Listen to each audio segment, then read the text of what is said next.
40 કે 45 ડિગ્રી ગરમી હોય અને આપણે બહારથી પરસેવે રેબઝેબ થઈને ઘરમાં આવીએ એટલે સૌથી પહેલો વિચાર શું આવે? બસ એસીનું રિમોટ ક્યાં છે એ જ વિચાર આવે. બીજું તો શું? હા, બરાબર. પણ વિચાર કરો કે જ્યારે આ કાચ અને કોન્ક્રીટના આધુનિક જંગલો ન હતા ત્યારે લોકો શું કરતા હશે? અત્યારે તો મહિનાના અંતે આવતા લાઇટ બિલ જોઈને જ પરસેવો છૂટી જાય છે. એકદમ સાચી વાત છે. અને એટલે જ આજના આ ગહેન અભ્યાસમાં આપણે જે સોર્સિસ જોવાના છે ને એ બહુ જ રસપ્રદ છે. હા, હું એ જ કહેવા માંગતી હતી. આજના આપણા સેશનમાં આપણે એ જોવાનું છે કે આધુનિક એસી વગર માત્ર માટી, છાંયડો અને દિવાલમાં પાડેલા અમુક ખાસ કાણાઓથી આખી ઇમારત કેવી રીતે ઠંડી રાખી શકાય? અને આ કોઈ જાદુ નથી. આપણી પાસે જે સંશોધન લેખો અને આર્ટિકલ્સ છે ને તેમાં પ્રાચીન ભારતીય વાવ, પછી માટીના સ્થાપત્યની વૈજ્ઞાનિક પદ્ધતિઓ, જાળીનું થર્મલ એન્જિનિયરિંગ અને રાજસ્થાનના એકદમ નવા મિરાઈ હાઉસના ડેટા સામેલ છે. એટલે આપણો મુખ્ય હેતુ એ જ સમજવાનો છે કે ગ્લોબલ વોર્મિંગના આ યુગમાં આપણા પૂર્વજોની એ પ્રાચીન સ્થાપત્ય કળા કેટલી સચોટ અને ટકાઉ હતી અને આજના સમયમાં એ કેટલી ઉપયોગી છે. બિલકુલ. આપણે હંમેશા એવું માનીએ છીએ કે ટેકનોલોજી એટલે માત્ર મશીનો અને વાયરો. પણ આ સોર્સિસ સાબિત કરે છે કે પ્રકૃતિ સાથે તાલમેલ સાધીને બનાવેલી ઇમારતો આજના મોડર્ન એસી કરતાં પણ ક્યારેક વધુ અસરકારક હોય છે. તો ચાલો શરૂઆત કરીએ એકદમ પાયાથી. મને લાગે છે કે જ્યારે બહુ ગરમી પડે ત્યારે માણસની પહેલી વૃત્તિ છાંયડો શોધવાની કે પછી જમીનમાં કોઈ ઠંડી જગ્યાએ સંતાઈ જવાની હોય છે, બરાબર? હા, એકદમ સહજ વૃત્તિ છે. અને આમાંથી જ ભારતમાં વાવનું નિર્માણ થયું હતું. હવે વાવ એટલે પહેલા મને એવું જ લાગતું કે વાવ એટલે માત્ર પાણી ભરવા માટે બનાવેલો એક મોટો કૂવો. પણ આ સોર્सेस વાંચ્યા પછી મને ખબર પડી કે એ તો જમીનની અંદર બનાવેલી એક આખી ઊંધી ઇમારત છે. હા, અને એનું એન્જિનિયરિંગ કમાલનું છે. આખી રચના માઇક્રોક્લાઇમેટ ઊભું કરવાના સિદ્ધાંત પર ચાલે છે. જ્યારે આપણે જમીનની અંદર જઈએ છીએ ને ત્યારે આસપાસની માટી અને પથ્થરની જાડી દિવાલો એક થર્મલ માસ તરીકે કામ કરે છે. થર્મલ માસ એટલે પેલું ઉષ્માને ધીમેથી શોષવાની ક્ષમતા, રાઈટ? હા, એ જ. ઉષ્માને ધીમે ધીમે શોષી લે અને પછી રાત્રે ધીમે ધીમે મુક્ત કરે. એટલે દિવસ દરમિયાન બહાર ગમે તેટલી ગરમી હોય, વાવની અંદરની દિવાલો તેને તરત અંદર નથી આવવા દેતી. અને આપણે જેટલા પગથિયા નીચે ઉતરીએ એટલો સૂર્યપ્રકાશ પણ ઓછો પહોંચે ને. બરાબર. અને સૌથી મોટો ફાળો છે જમીનની ઊંડાઈ અને પાણીનો. અચ્છા, એ પાણીવાળા મુદ્દા પરથી મને પેલી ઇવેપોરેટિવ કુલિંગવાળી વાત યાદ આવી. સોર્સિસમાં એનો ઉલ્લેખ છે. હા, એ બહુ મહત્વનું છે. જો હું આને સાદી ભાષામાં સમજાવું તો ગરમીમાં આપણા શરીર પર પરસેવો થાય છે અને જ્યારે પંખા નીચે બેસીએ અને એ પરસેવો સુકાય ત્યારે આપણને એકદમ ઠંડકનો અહેસાસ થાય છે. એકદમ સાચું ઉદાહરણ આપ્યું તમે.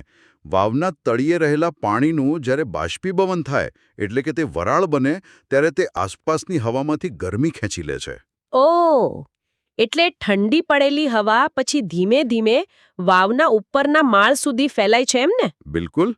એટલે બહાર ભલે 45 ડિગ્રીનો તાપ હોય, વાવની અંદર હંમેશા એક સુખદ ઠંડક રહે છે. તાપમાન 12 કરતાં 5 થી 10 ડિગ્રી જેટલું નીચું રહે છે. બાપ રે! 5 થી 10 ડિગ્રીનો ફરક? એટલે જ તો પ્રાચીન સમયમાં વાવ માત્ર પાણી ભરવાની જગ્યા નહોતી પણ બપોરે લોકો માટે મળવા બેસવાનું કેન્દ્ર હતું.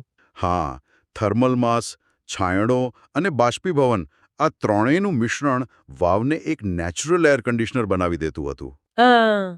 પણ આ બધું સાંભળવામાં બહુ રોમેન્ટિક લાગે છે. વાસ્તવિકતા તો એ છે કે આપણે કાયમ માટે જમીનની અંદર ભોયરામાં તો રહી ના શકીએ ને. ના જ રહી શકીએ.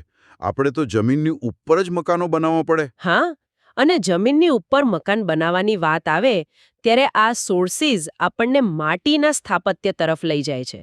હવે માટીનું ઘર બોલીએ એટલે કોઈના પણ મગજમાં પેલી ગામડાની કાચી ઝૂંપડી જ આવે. હા, પણ આ સ્ત્રોતો સ્પષ્ટ કરે છે કે બાંધકામની માટી એટલે રસ્તા પર ઉડતી સામાન્ય ધૂળ નહીં.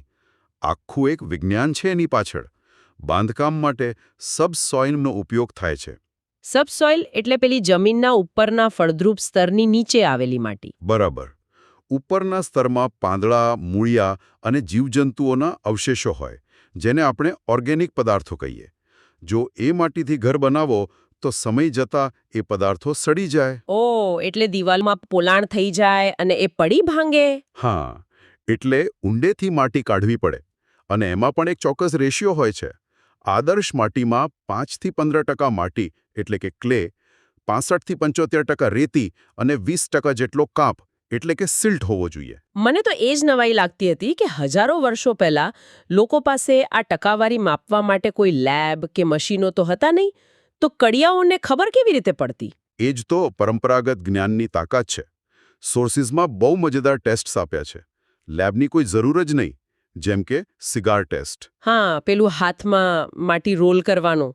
હા, થોડી ભીની માટી લઈને હથેળીમાં જ રોલ કરીને સિગાર જેવો આકાર બનાવવાનો અને પછી ધીમે ધીમે હથેળીની કિનારી પરથી બહાર ધકેલવાનો. અચ્છા. જો તે માટી તરત જ તૂટીને નીચે પડી જાય તો સમજવું કે તેમાં રેતીનું પ્રમાણ વધુ છે. રેતી ક્યારેય એકબીજાને પકડી નથી રાખતી. પણ જો તે બહુ લાંબી ખેંચાય અને તૂટે જ નહીં તો ક્લે વધુ છે. પણ જો ક્લે વધુ હોય તો એમાં નુકસાન શું છે? દિવાલ મજબૂત ના બને? ના, ક્લે પાણી શોષીને ફૂલે છે અને સુકાય ત્યારે સંકોચાય છે. જો માત્ર ક્લેથી દિવાલ બનાવી હોય ને તો સુકાવા પર તેમાં મોટી તિરાડો પડી જાય અને દિવાલ સીધી નીચે આવે. બાપ રે. એટલે બેલેન્સ હોવું જરૂરી છે. હા. હા, જો માટી 2-3 ઇંચ લંબાયા પછી તૂટે તો સમજવું કે રેતી અને ક્લેનું બેલેન્સ એકદમ પરફેક્ટ છે. અને પેલા બિસ્કિટ ટેસ્ટ વિશે પણ મેં વાંચ્યું હતું, જેમાં માટીનો નાનો બિસ્કિટ બનાવીને તડકામાં સૂકવવાનો. હા, જો સુકાયા પછી ભૂકો થઈ જાય તો રેતી વધારે છે.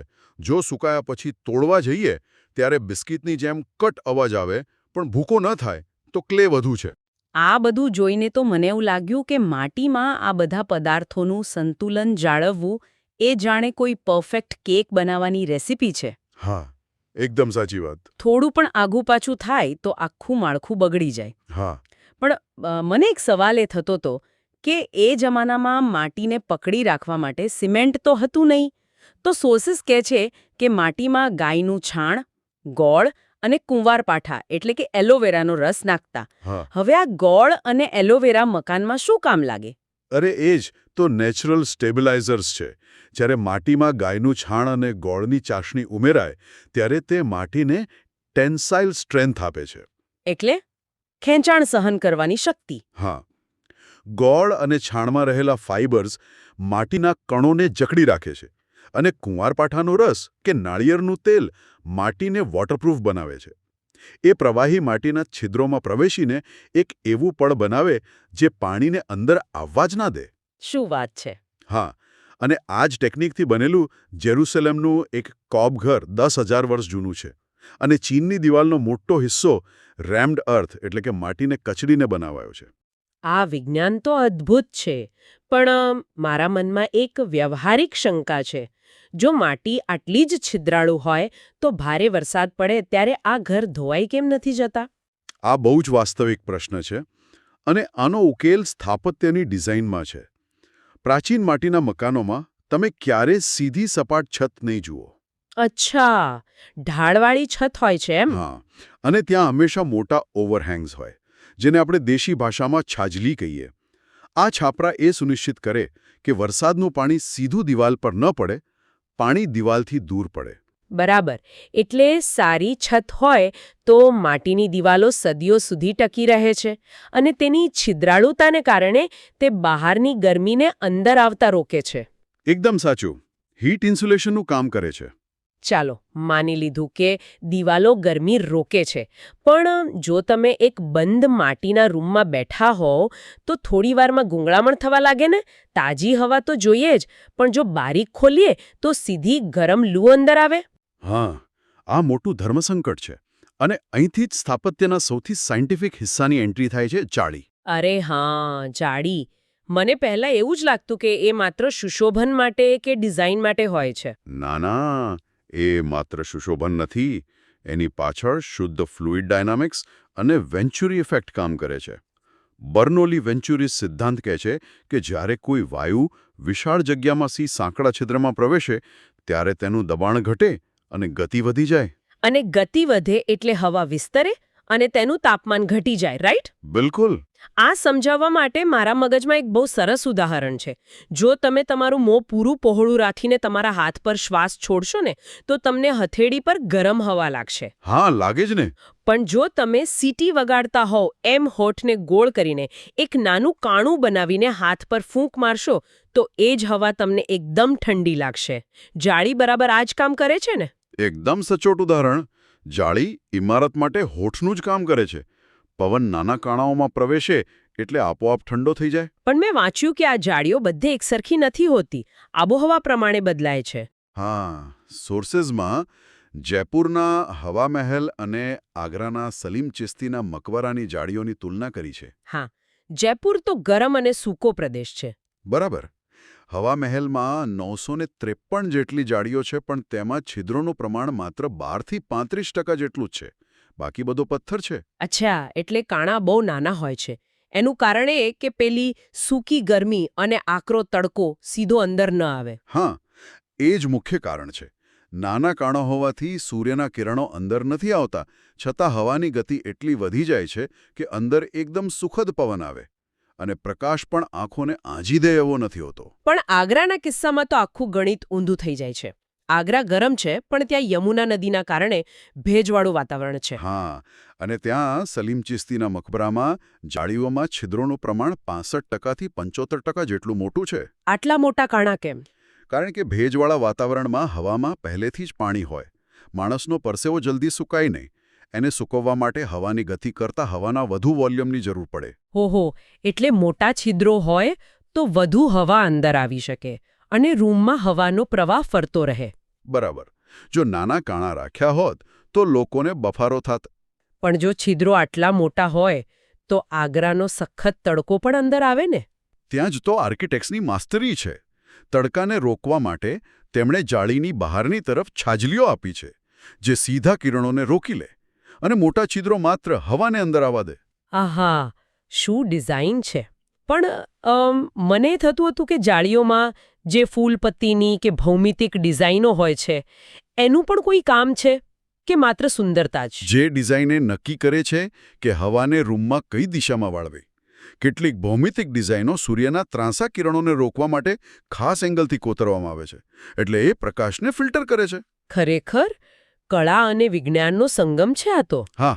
પણ જુઓ, અત્યાર સુધી આપણે જે પણ વાત કરી, વાવ, માટી અને જાળી, એ બધું સાંભળીને એમ થાય કે આ તો બહુ જૂની વાતો છે. આજે આપણે 21મી સદીમાં જગ્યાના અભાવે ઊંચા ટાવર્સમાં રહેવું પડે છે. શહેરોમાં આવી પદ્ધતિઓ શું પ્રેક્ટિકલ છે? બિલકુલ પ્રેક્ટિકલ છે. સોર્સિસમાં રાજસ્થાનના ભીલવાડાના એક આધુનિક મકાનનું ઉદાહરણ છે. મિરાઈ હાઉસ ઓફ આર્ચીઝ. હા, મેં જોયું. આ કોઈ જૂનો મહેલ નથી. મેં 2022માં જ બનેલું નવું મકાન છે. અને ભીલવાડામાં ઉનાળામાં તાપમાન 40 થી 45 ડિગ્રી સુધી પહોંચી જાય. આર્કિટેક્ટ સંજય અને નીનાપુરીએ આ ઘરને ઠંડુ રાખવા ટેરાકોટા એન્વેલપથી કવર કર્યું છે. એટલે ઘરની ફરતે માટી અને ઈંટોનું એક વધારાનું આવરણ, હીટ શિલ્ડ જેવું. બરાબર. અંદર સામાન્ય ઈંટો, સેન્ડસ્ટોન અને ચૂનાના પ્લાસ્ટરનો જ ઉપયોગ થયો છે. આ મિરાઈ હાઉસમાં મને સૌથી વધુ નવાઈ એ વાતની લાગી કે તેમાં ક્યાંય સામાન્ય દરવાજા જ નથી. બધા આર્ચલેસ પોર્ટલ્સ છે અને રૂમની ઊંચાઈ પણ અલગ અલગ છે. કોઈ સિંગલ વોલ્યુમ તો કોઈ ડબલ વોલ્યુમ. આની પાછળ સ્ટેક ઇફેક્ટનું વિજ્ઞાન છે. ગરમ હવા હંમેશા હલકી હોય એટલે ઉપર જાય. હા, એ તો આપણે ભૂગોળમાં ભણ્યા હતા. બસ એ જ. ઘરમાં ગરમ હવા ભેગી થાય એટલે તે ઊંચા રૂમ્સ તરફ જાય. ત્યાં ઉપર વેન્ટિલેશન હોય, જ્યાંથી એ બહાર નીકળી જાય. અને દરવાજા નથી એટલે નીચેના ભાગમાં વેક્યુમ ઊભું થાય, જે બહારથી ઠંડી હવાને ખેંચી લાવે. અને આ સાયકલને વધુ અસરકારક બનાવવા માટે ઘરમાં એક સેન્ટ્રલ કોરિડોર છે, જેના છેડે પાણીનો એક નાનો કુંડ છે. હા, હવે યાદ કરો આપણી પેલી વાવવાળી વાત. બરાબર. વાવના બાષ્પીભવન સિદ્ધાંતની જ આધુનિક નકલ છે આ તો. પવન આવે, પાણી પરથી પસાર થાય, હવામાં ભેજ બળે અને આખા ઘરને એસીની જેમ ઠંડુ કરે. આટલી સ્માર્ટ ડિઝાઇન માટે જ આ ઘરને પેરિસમાં આંતરરાષ્ટ્રીય એવોર્ડ્સ મળ્યા છે.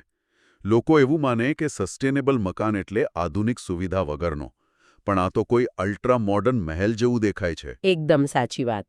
એટલે આજના આ ગહન અભ્યાસનો નિષ્કર્ષ એ જ છે કે વાવની ભૌગોલિક રચના, માટીની થર્મલ માસની તાકાત, જાળીઓની વેન્ચુરી ઇફેક્ટ આ બધું ભેગું મળીને આપણને એક બહુ મોટો સંદેશ આપે છે. હા, આપણે અત્યાર સુધી એસી લગાવીને પ્રકૃતિ સામે લડવાનો પ્રયાસ કર્યો છે, પણ આ પ્રાચીન સ્થાપત્ય શીખવે છે કે પ્રકૃતિના નિયમોનો ઉપયોગ કરીને તેની સાથે તાલમેલ કેવી રીતે સાધી શકાય. અને એ માત્ર પર્યાવરણ માટે જ નહીં, પણ આપણા ખિસ્સા માટે પણ અત્યંત જરૂરી છે. તો જતા પહેલા એક વિચારવા જેવી બાબત અહીં મૂકીને જાઉં છું. જો રાજસ્થાનના એક ઘરમાં માટી, છાંયડો અને આધુનિક જાળીઓથી 45 ડિગ્રી ગરમીને માત આપી શકાતી હોય, મારો મતલબ જો આપણે એ કરી શકતા હોઈએ, તો જરા કલ્પના કરો કે ભવિષ્યના આપણા સ્માર્ટ સિટીઝ જો કાચ અને સ્ટીલના બદલે આ જ પ્રાચીન ટેકનિકથી બનાવવામાં આવે તો કેવા દેખાશે?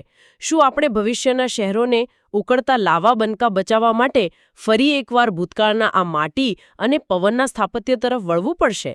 આ સવાલ સાથે જ આપણે આજે વિદાય લઈએ છીએ. ફરી મળીશું એક નવા વિષય સાથે. આવજો.